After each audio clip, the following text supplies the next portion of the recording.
It does look like hope of averting a major conflict with Russia is starting to fade. Here's more of what Vladimir Putin had to say last night when he announced the official recognition of the separatist-held areas of Ukraine.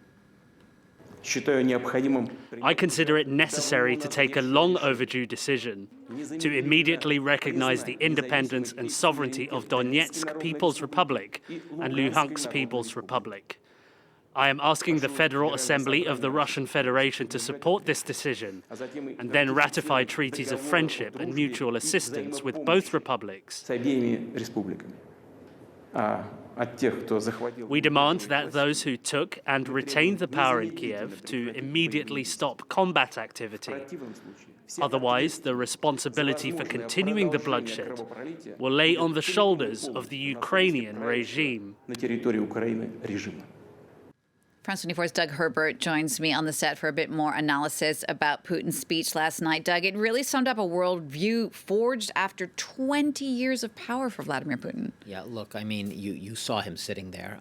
Look, what did we see? We saw an aggrieved man. We saw a man who at times smacked of paranoia. We saw a man who was angry, a man who was determined, and a man, in a sense, who was isolated and sort of a very insular feeling to this whole thing, that he is basically his own advisor, that he doesn't really take much aboard from other people at this point. He has his own very solid convictions, and he is convinced that he has sort of the monopoly on right here versus the West.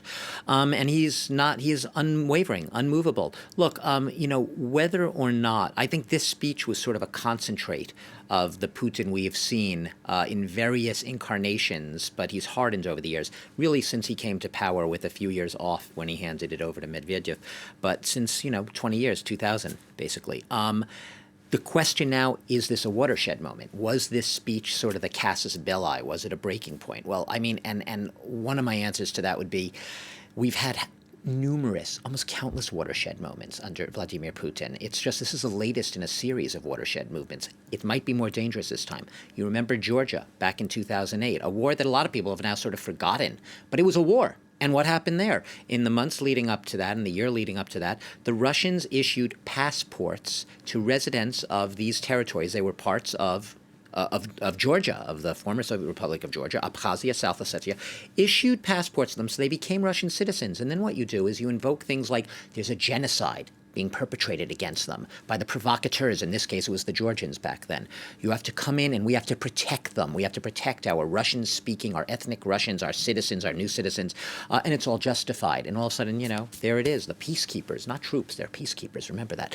Come in and we're seeing the exact same pattern right now. Following the annexation of Crimea, following the occupation of these separatist enclaves in Ukraine, we are now seeing exactly the same thing playing out, where you have separatists calling in peacekeepers, asking Putin to send troops to come in to protect them, and you're hearing the same language: genocide, extermination policies being perpetrated by an evil, Hitler-like, nationalistic Ukraine bent on destroying us, along with their complicit Western allies. That's the narrative. It sounds almost a little bit lunatic when I say it here. What possessed mind actually can come up with that narrative? But remember, it's a watershed in the sense that right now, at this time in Russian history, Putin sees his legacy chance. He sees himself on a historic mission, historic task, and he says he has the Russian people behind him, which is not a total lie. That's one thing that's not a total lie.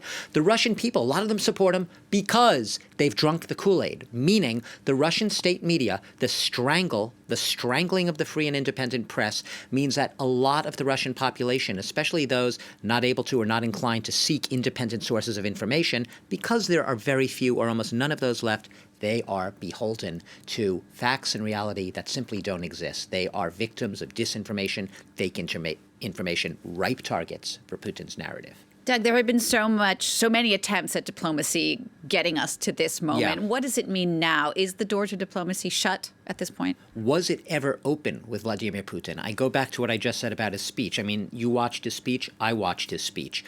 I didn't get a sense of a man who at any point was open to diplomacy. We saw always this sort of feint of diplomacy, saying, okay, we're willing to talk, we're willing to have dialogue, alongside the escalation, the buildup, the putting of troops in Belarus, the ships in the Crimea Sea, the bases in Crimea, the surrounding and the stranglehold, the noose tightening on Ukraine all along. I know. Ukraine's the enemy. Ukraine are the provocateurs. Ukraine was attacking these poor Russians in these enclaves. Fact of the matter is, the satellite imagery showed it all. Putin, I don't think, was ever really interested in diplomacy, only insofar as it could buy him some time for the buildup he needed and to seek the confrontation. I would go so far as to saying to seek a confrontation that he is willing to take on and that he almost wants in the name of that legacy I was talking about. Joe Biden's not inclined right now to meet with Vladimir Putin. I think Emmanuel Macron, who perhaps was the heaviest lifter in all this diplomacy, speaking endlessly hours and hours to Putin on several different occasions over the past 2 weeks, I think he feels stung. I think he is now less likely to keep going, paying fealty to Putin with these endless meetings and trying to persuade him. Even Macron has his limits with patience. So no. Do I think the door to diplomacy is shut? It's never slammed shut, but Putin is not a man, from what I have observed in the speech, who is inclined to overnight change his worldview and give any concessions. He wants those security guarantees. He's not budging an inch. All right, Doug, thanks so much for that.